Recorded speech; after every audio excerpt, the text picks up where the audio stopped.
Pilipinas, magandang araw po sa inyo. Hoy, baka nakakalimutan nyo na si Digong, ha? Si Digong ibilanggo pa rin dyan sa International Criminal Court. March, April, May, June, July, 3 months na. Bago po ang pleading na magaganap po sa Setyembre. At, naku po, mga DDS, mukhang ibubulok talaga si Digong dyan sa International Criminal Court. Bakit kanyo? May mga bago na naman pong ebidensya na iprenisenta o ipinasa dyan sa International Criminal Court, at malalaman din naman yan ng defense. Kasi yan ang policy dyan sa ICC. Ibibigay yan sa kampo ng defense. Naku, mabubulok talaga si Digong dito sa ICC. At isa pa, ha, may grupo na naman na lumabas. Hindi ko alam kung ngayon lang to o matagal na itong nag-exist, hindi lang nababalita, no? Isang NGO na hinihikayat niya yung mga biktima ng tukhang na maglabasan na kayo ngayon. Mag-testify kayo. Tumistigo kayo dyan sa International Criminal Court. Naku po, sa dinami-dami ng tinukhang sa 30,000 Filipinos na namatay noong panahon ni Digong dahil sa war on drugs niya, imposible na walang lulutang dyan ng mga testigo. Napakaraming testigo na po. Yun nga lang, sino ang ipipresenta dyan sa ICC? Ako alam ko meron na. Meron na, ka-coffee. Sinasabi nila, natatawa nga ako kay Roque. Nag-post si Roque, sabi ni Roque, ano daw, ngayon pa lang daw naghahanap ng mga testigo. No, sinungaling siya. Natatandaan ninyo, a few months ago, bago pa mag-eleksyon, matagal na, naimbitahan tayo, na-interview natin itong mga biktima ng tukhang. Lahat sila willing mag-testify dyan sa International Criminal Court. Siyempre, kinakailangan na suporta. Kinakailangan silang tulungan para madala sila dyan sa dahig. Kaya, si Roque, na sinasabi niya, ngayon lang daw po tayo naghahanap ng mga testigo o mga testify against Duterte, ay isa pong malaking kasinungalingan. Sanay na sanay sa kasinungalingan itong si Roque. Hindi po totoo yan. Bago pa man, ka-coffee, bago pa man i-final yung kaso na yan dyan sa ICC, 2017 yan, may mga tao na, may mga testigo na nakaredy. Paano ngayon sasabihin ni Roque, ngayon pa lang naghahanap ng testigo? Para suportahan yung kanyang argumento na ito ay gawa-gawang kaso lang. Dahil wala naman daw testigo, ngayon pa lang. Naku naman, Roque, sa talino mong yan, sa tingin mo, mag-i-issue ng warrant of arrest itong 3 judges ng International Criminal Court kung walang matibay na batayan, kung walang ebidensya, na determine nga nila yung probable cause Ibig sabihin, posible na ginawa ni Digong yan. Batay doon sa mga ebidensya na iprenisenta sa kanila ng prosecution. Hoy, sinungaling ka talaga, Roque. Tanda mo na sinungaling ka pa rin. Pag-usapan natin ito mga bagong ebidensya na ipinasa laban kay Digong. Ayan, baka nakakalimutan nyo, ha. ICC prosecution, ito yung grupo nila Conti, no? Submits new evidence versus Duterte. Di ba? Previous months, 2 months ago, napag-usapan na natin ito, yung mga ipinasang ebidensya. Ito, dagdag na naman ito, ka-coffee. Mga bagong ebidensya na naman. Paano nyo pa sisinungalingan yan? Itong sangkaterbang ebidensya na yan, napakaraming ebidensya, paano nyo pa sisinungalingan yan? Anong magic ang gagawin nyo? Sa Pilipinas, kung kaya nyong magicin yan, nung panahon ni Digong, ibahin ninyo ang ICC. Hindi nyo mamamagic yan. Matitibay ang mga judges dyan. Alam mo kung anong strategy nila? Nang isang araw, kasi nagmamonitor tayo dyan, sabi ni Roque, titingin sila dyan sa mga batas ng Dutch government. Doon nila idadaan, hindi sa ICC. Bakit? Bakit kayo lilihis? Maghahanap sila ng reference doon sa mga batas ng Dutch government para gamitin yan para mapauwi si Digong. Bakit bigla kayong lumihis ng kambyo? Sabi nyo noon, sabi ni Kaufman, yung abogado ni Digong na mayabang, very confident sila. Matibay yung hawak nila mga ebidensya na hindi nahahantong sa Setyembre sa hearing, no? Yung first pleading, no? Hindi nahahantong sa Setyembre at pakakawalan na yan si Digong. Very strong sila, no? Kasi kikwestiyonin nila yung legality ng pag-aresto. Yung jurisdiction ng ICC. Napahiya itong mga to. Sunod-sunod na ibinasura ng ICC. So ngayon, hindi umubra yung ganyang strategy, lumipat sila sa panibagong strategy. Kala nyo hindi kayo mabubulgar, no? Ang strategy nila ngayon ay kukuha sila ng batas mula sa Dutch government, baka may existing laws sila dyan na pwede daw maging proteksyon ni Digong para mapabalik sa Pilipinas. Bakit? Hindi na kayo umubra sa ICC. Lipat sila sa Dutch government. Ay nako talaga, oo. Kapag kasamaan kayo, nasa panig kayo ng kasamaan, kahit anong gawin ninyo, hindi pa panig sa inyo ang tadhana. May balik din yan. Sige, for the meantime, sige, pumanig sa inyo yan, but eventually, babalikan kayo niyan. May tinatawag tayong karma. Good karma at bad karma. At ang nangyayari sa inyo ay bad karma. Anyway, sige, balik tayo dito sa mga bagong ebidensya. The prosecution of the International Criminal Court or ICC has submitted to the pre-trial chamber the 7th batch of evidence against former President Rodrigo Duterte, who is facing charges of crimes against humanity of MURDER dyan po sa The Hague, the Netherlands. Biruin mo, pang 7 batch na pala yan. Saan katerbang ebidensya yan? 7th batch na, ka-coffee, ng mga ebidensya. Siguro kailangan nyo talaga ng napakahusay na abogado dahil sangkaterbang ebidensya. At ang masaklap pa dito, ito, si Digong mismo. Doon sa ebidensya ha, may ideya lang tayo. Doon sa ebidensya na yan, mga recorded videos. Recorded videos ha, press conferences. Even sa RTVM videos, yung video mismo galing sa Malacanang, umaamin si Digong sa kanyang mga utos na tukhangin niya mga yan. Tsugiin niyang mga yan. Sa mga press releases, sa mga media interviews, sinasabi mismo ni Digong na siya ay kumikitil ng buhay. Ilang beses siyang sinabi yan. And hindi nyo pwedeng pasinungalingan yan dahil mismo ang presidente, si Digong mismo, ang nagsasabi na inutos ko yan. Ako ang mananagot dyan. Even sa hearing sa House of Representatives, lahat daw yan sa kanya. It's all on me. Yan ang sinasabi niya. Paano nyo pa sinungalingan yan? Sangkaterbang ebidensya ang nasa harap ng ICC. Sa madaling sabi, talagang bubulukin si Digong dyan sa ICC.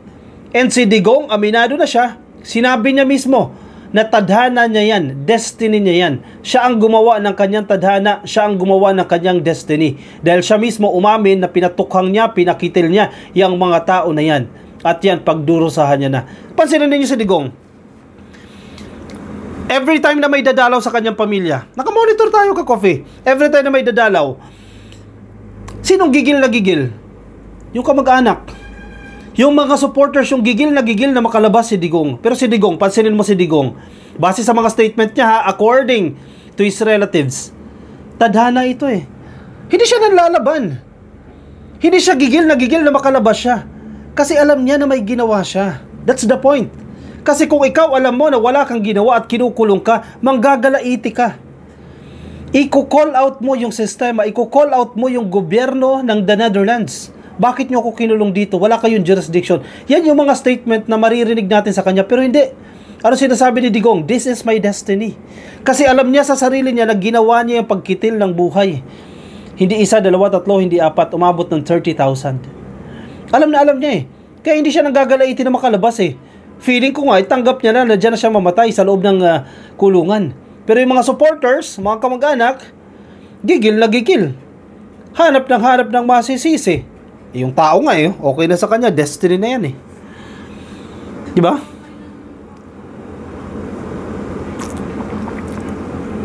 The prosecution has deemed the documents confidential, so access to the items will not be granted to the public. Okay lang, sige. O tayo magagawa dyan? Sabi ng prosecution, no, these documents are supposed to be confidential, so the public doesn't have access to this. Di ba? Ganyan lang yan eh. Confidential. O, sabihin na naman ni Roque, bakit ginawa niyong confidential? Yung mga suspect daw, mga testigo daw, bakit ayaw niyo pangalanan? Eng-eng ka ba? Eng-eng ka ba? Gusto mo ba i-compromise yung buhay ng mga witness na yan? The annexes to this filing are classified as confidential as they refer to confidential evidence disclosed inter partes. The document read. The evidence are divided into 3 categories. Yan, para magkakaroon tayo ng ideya ka-coffee kung paano yung mga proseso nila dyan sa ICC. Nahati daw po sa 3 kategorya itong mga dokumento o modes of liability during presidential period. 44 items yan. Barangay clearance operations during presidential period, 32 items yan. And background information as material to the preparation of the defense. Medyo complicated ito ha. Isa-isa niya natin ito. 3 categories. Modes of liability during presidential period, 44 items. Hindi natin ito maiintindihan kasi again, wala tayong detalye nitong mga ebidensya na yan dahil again, classified nga yan as confidential. Some 267 items have already been submitted since the disclosure of evidence period began on April 30. The prosecution was given until July 1st to disclose all evidence it will use against Duterte for the confirmation of charges on September 23rd. In fairness ang style dyan sa ICC, no, ibang-iba, no? Halimbawa, ikaw ay defense, no? Ikaw yung hinuhusgahan. Malalaman mo yung mga ebidensya laban sa iyo. Yan ang kagandahan ng sistema dyan sa ICC. As contrary, dito sa Pilipinas, hindi mo alam, di ba? Magugulantan ka na lang, may ganyan pala silang ebidensya laban sa akin. So actually, mas pabor pa nga ito kay Ladigong, sa kampo ni Ladigong. Kasi kung talagang wala siyang kasalanan dyan, mabilis siyang mapapasinungalingan yan. Kasi ang proseso dyan, ikaw prosecution. Yung prosecution ka, Coffee, ikaw yung kakampi ka ng mga biktima. Para pasimplihin natin para maintindihan, no? Prosecution. Kayo yung nagtatanggol doon sa mga biktima ni Digong. So, kayo yung nagkaso doon kay Digong. Gusto nyo siyang makulong, gusto nyo ma-convict. In layman's term, no? Yung defense naman, grupo nila Digong yan. Yan yung grupo nila Kaufman. So, ang proseso, itong prosecution, kailangan ipaalam nila sa grupo ni Digong, sa defense, yung mga ebidensya bakit nila pinagbibintangan si Digong. 'Di ba? Sa Pilipinas hindi ganyan. Diyan lang yan sa ICC. O ito, evidence number 1, bakit ka namin hinuhusgan ng MURDER o MURDER, kayo nang bahala, no? Para hindi tayo ma-censor. Ito yung mga ebidensya namin. Ito, meron kang pronouncement na ganyan, may pag-amin ka, may testigo tayo, mga ganyan, etc. etc. So itong defense, alam niya kung paano niya aatakihin yung kaso. Kasi alam niya yung mga ebidensya, paano niya pasisinungalingan. Kaya nga, lahat ng pagkakataon na kay Digong na. Linisin mo yung pangalan mo kung talagang wala kang kasalanan. Yan, kasi may opportunity ka na linisin yung kasalanan mo. Pero kung talaga may kasalanan ka, paano mo malilinis yan? Di ba? Binigyan sila hanggang July 1 ay maipasa po yan. Ang ano petsa na ba ngayon? June ano pa lang ngayon June 9 pa lang ngayon. 10 ba? O tama, 10. 10 ba ngayon? Ang petsa ba ngayon? Di ko na alam yung petsa June 9 pa lang. June 9 pa lang. Excited tayo, Lunes, no? Hanggang July 1 pa yan para ma-submit yung mga ebidensya, no? At after July 1, hindi na po matatanggap yan. Duterte, who has been detained in The Hague since March 12 after his arrest in the Philippines a day prior, will face the pre-trial chamber court 1 for the confirmation of charges hearing on September 23. June, July, August, September. So may 3 buwan pa, Coffee, para diskartehan nila kung paano nila ilalabas ang Tatay Digong nila dyan sa The Hague. Total, sinasabi naman nila na kayang-kaya nila yan, di ba? Bago daw mag-September, tingnan natin kung anong magic ang gagawin nila dyan. So anyway, ito yung sinasabi natin na talagang mabubulok si Digong. Meron na naman po, bago itong balita, ngayon mismo ito. Nilabas po ito ng Inquirer.net. Kung hindi nyo pa nababasa, no? NGO wants more drug war victims to testify before the ICC. Okay, paglilinaw, meron na pong mga testigo. Syempre hindi natin alam yan. Hindi nyo alam, Roque, yan. Kaya nakakatawa yung sinasabi ni Roque na wala pang testigo at ngayon pa lang naghahanap. No, hindi yan totoo. Dahil witness tayo dyan. Merong mga testigo. Maraming mga testigo. Lumabas po itong NGO, isang non-government organization. Hindi po gobyerno ang nagpopondo dito, ha. Non-government organization o isang NGO has urged all other victims of the Duterte drug war to come forward and provide testimony that may be included in the MURDER as a crime against humanity case pending against the former president dyan po sa International Criminal Court. So ang objective, base dito sa article nito, sa ating basa din dito, ang objective nitong NGO na to, mas maparami pa yung mga testigo dito kay Digong. Mas maraming testigo, mas mabilis itong makukulong ng habang buhay. Mas mabilis itong mabubulok dyan sa ICC. Diba? Mas mahihirapan kayong itumbayan kung napakaraming testigo ang nagtitestify dyan sa ICC. Anyone else affected by the KILLINGS or illegal arrest and detention, TURTURE, RAPE, and other crimes related to the war on drugs may get in touch with us for assistance in holding Duterte liable. Yan po ang sinasabi ng Duterte Panagutin Campaign Network, said on Sunday on its official Facebook page. Duterte Panagutin Campaign Network. Sige, kung ikaw sa tingin mo, ikaw ay isa sa mga biktima ng tukhang, o ang pamilya mo, kapatid, nanay, tatay na biktima nitong tukhang na wala namang ginagawa, at natatakot ka paano mo ipipresenta yung sarili mo, kailangan mo ng proteksyon, kinakailangan mo ng tulong kung ano yung dapat mong gawin para mag-testify ka laban kay Duterte o dyan sa ICC, hanapin nyo lang po ito, Duterte Panagutin Campaign Network. Yan, may Facebook sila, I suppose, no? Duterte Panagutin Campaign Network. Yan, tutulong po sila sa inyo. It said that any information which should be sent to Duterte.victims@proton.me would be treated as confidential and would not be released to the public or to anyone else without their permission. O yan, malinaw naman ha. Maganda naman itong paglilinaw ng NGO na once you provide evidence or testimony, mananatili po yung confidential at hindi ilalabas sa publiko unless you permitted it. Diba? O, kasi syempre yung iba, hindi mo naman nawawala sa isip nila, medyo natatakot sila, mamaya kung ano mangyari sa akin, bakit ko ito ibubulgar, diba? O mamaya, ibigay ko itong testimonya ko, makompromise naman yung pamilya ko, hahayaan ko na lang, diba? Ayan po ang assurance ng NGO na ito. Itatrato pong confidential itong mga bagay-bagay na ito.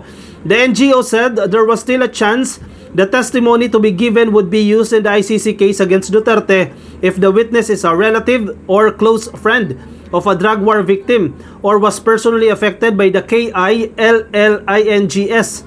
Another factor would be if the alleged crime being reported happened from November 1, 2011,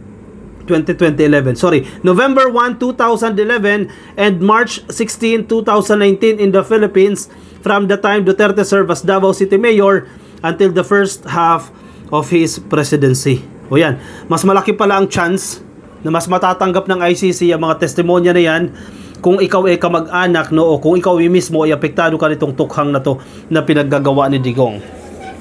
Now, sa mga nangyayaring ito, sa napakaraming ebidensya na napresenta dyan sa ICC at sa efforts na ginagawa ng ilang NGO na hanapin pa yung ibang mga biktima na mag-testify, saan pupulutin si Digong? Mabubulok talaga siya dyan sa ICC. Talagang hindi siya titigilan dyan. Dumarami yung kanyang kalaban dyan. Talagang bubulokin siya dyan. And ito po ay pagkamit ng hustisya. Again, hindi ito political play or political gimmick or political drama lang ng administrasyon ni PBBM laban kay Digong. Ito po ay usapin ng pagpapanagot kay Digong sa kanyang tukhang. Pagpapanagot sa hindi makatarungan na pagkitil ng buhay ng 30,000 na Filipino. Na mga Pilipino, mga inosente, mga mahihirap, estudyante, minor de edad. Yes, yung iba, valid yung operation, pero marami po sa mga operasyon ay hindi dapat nangyari. Panagutin ang dapat panagutin. Kung malinis siya, patunayan niyang malinis siya, maabsuelto siya. Importante makamit natin ang hustisya para sa mga biktima ng tukhang.